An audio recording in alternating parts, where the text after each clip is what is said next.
Bonjour chez vous, mesdames et messieurs, bienvenue sur cette nouvelle page invitée. Aujourd'hui, nous allons parler santé.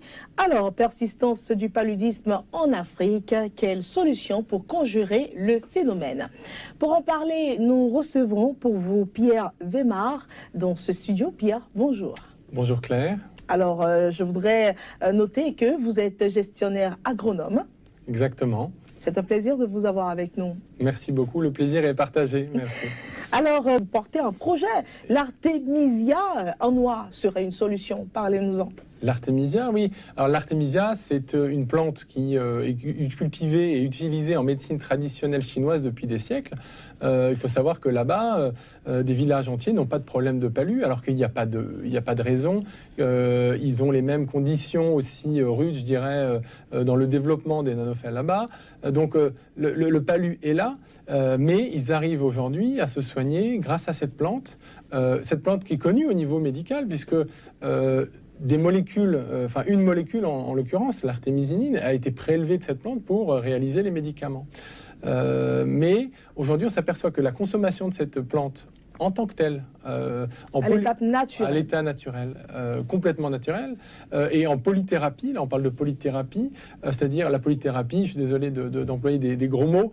Donc on va monnayer pour que les téléspectateurs nous comprennent. Voilà, la polythérapie finalement c'est le soin par plusieurs molécules, donc en l'occurrence il y a plus de 200 principes actifs dans l'artémisia qui viennent travailler tout ensemble pour créer justement une protection contre le paludisme, qui viennent aussi soigner et cette polythérapie vient empêcher justement toute forme de résistance, d'accoutumance aux médicaments.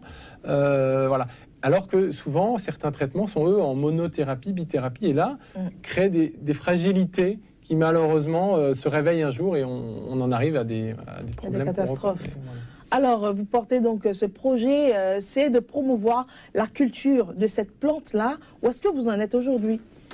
Alors aujourd'hui, donc ça fait plus d'un an qu'on est au Bénin. On a amené la plante dans notre projet de culture.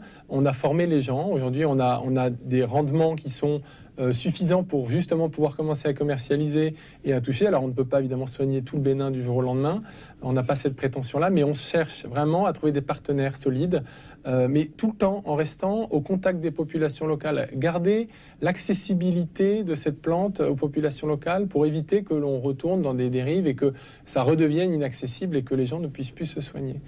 Et aussi, bien sûr, communiquer sur cette plante. C'est important que les gens pensent que vraiment l'artémisia, demain, leur permet de se prévenir du palu, donc par une posologie qui est très définie, qui est suivie, et en curatif aussi, quand on a une crise de palu, venir vraiment effacer toutes les traces vraiment de palu en soi et repartir sur de bonnes bases, quoi. Et l'artémisia n'est pas une plante secrète, non. Qui peut la cultiver. Exactement. C'est une chinoise à qui on doit d'ailleurs un prix Nobel de médecine en 2015 qui a découvert les vertus de cette plante et cette plante du coup a connu tout son succès dans la médecine. Voilà, cette chinoise-là a ouvert les yeux au monde sur ces vertus-là.